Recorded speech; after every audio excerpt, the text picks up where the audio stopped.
The Queensland photo, 1946. Taken in 1946 in Queensland, Australia by a mother who was taking a picture of her teenage daughter's grave. Nobody was in sight at the time, but when the picture was processed the image of a child appeared, apparently sitting on the grave. The mother does not recognize the child, thereby reducing the possibility that it's a double exposure.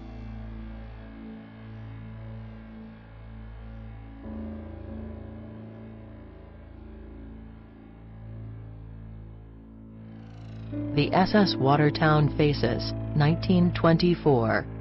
This famous photo taken in 1924, apparently shows the faces of two recently deceased crewmen appearing in the waves alongside the merchant ship, SS Watertown. Normally I'm not a big fan of faces appearing in grainy photos due to the brain's tendency to make order out of chaos, but this case is different, in that the faces were seen by numerous members of the crew for several days beforehand, and were positively identified as those of two crewmen who suffocated while cleaning out an oil tank a few days earlier.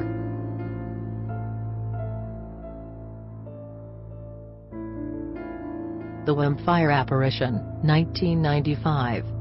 This famous photo of a young girl looking out from a raging fire was taken during a 1995 structure fire at Town Hall in Shropshire, England. Shot from across the street by a local photographer. Nothing unusual was seen at the time, but once the negative was developed, he noticed what appeared to be a young girl standing in the doorway of the burning building. Firemen found the photo so disturbing that they sifted through the ashes afterwards searching for the remains of a body, but found nothing, leaving everyone wondering who the girl may have been. Not surprisingly, there is a bit of local folklore which claims that a young girl named Jane Germ accidentally burned the town hall to the ground in 1677 when she dropped a candle, and her ghost has been reputed to haunt Town Hall ever since. Once a firebug, always a firebug, I guess.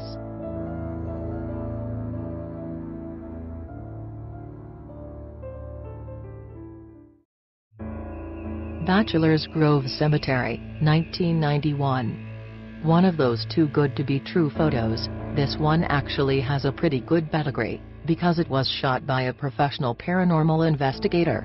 The picture was taken at the Bachelor's Grove Cemetery in Illinois, by the Ghost Research Society on August 10, 1991.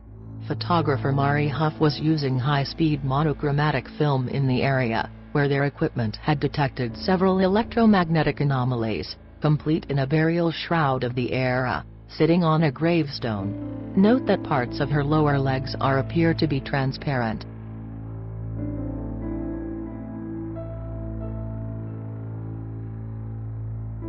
The Corroboree Rock Spirit, 1959. Taken by Reverend R.S. Blonce at Corroboree Rock near Alice Springs, Australia in 1959, this famous photo has been around for many years and defies explanation to this day. It wouldn't be difficult to fake this photo with modern photo manipulation softwares, but it would have been nearly impossible to do in 1959. HMS Daedalus photo, 1919. Another classic and one of the better captures. This photograph from 1919, taken by retired RAF officer Sir Victor Goddard, shows his squadron from the Royal Navy vessel HMS Daedalus. Notice the transparent face peering around the man in the upper left corner of the photo. Several men from this squadron identified the face as belonging to mechanic Freddie Jackson, who had been killed 2 days earlier, when he accidentally walked into a spinning propeller blade. His funeral had taken place earlier that day. Apparently, Freddie didn't want to miss all the fun. Toys R Us, 1978. This shot has one of the best pedigrees among spirit photos because it was shot under carefully controlled circumstances with numerous witnesses present, making fakery especially difficult. Taken in 1978 at a Sunnyvale, California Toys R Us store, known for an inordinate amount of paranormal activity, The picture was shot by the crew from the TV program That's Incredible.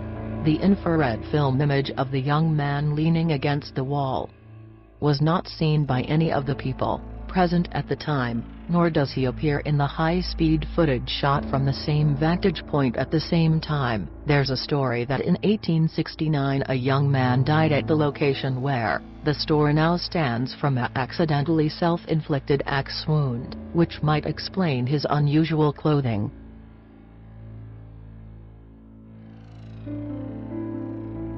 The Lord Combermere photo, 1891. This well-known photo, and perhaps one of the oldest examples of a bona fide spirit photo, was taken in the Combermere Abbey Library in 1891 by Sibylle Corbett.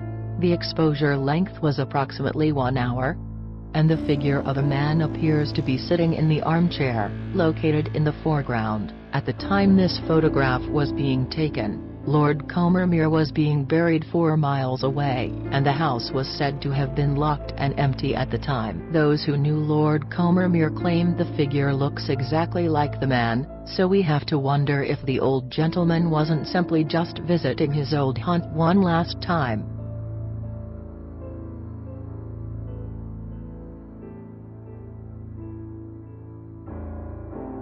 The Chinnery photo, 1959.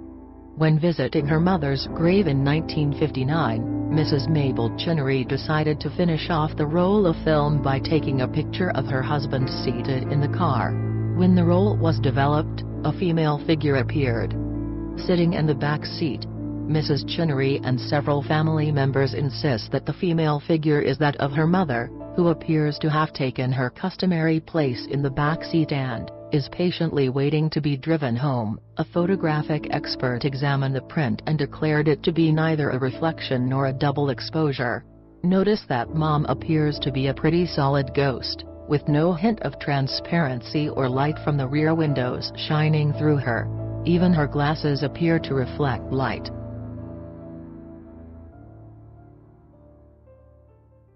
The Brown Lady of Raynham Hall, 1936.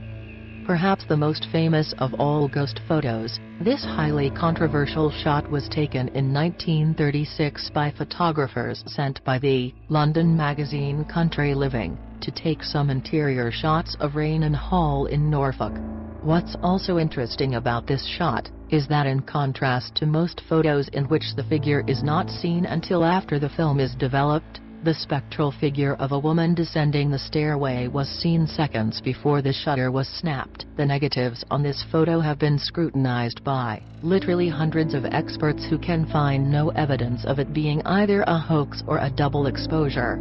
Still considered by many to be the best capture ever taken.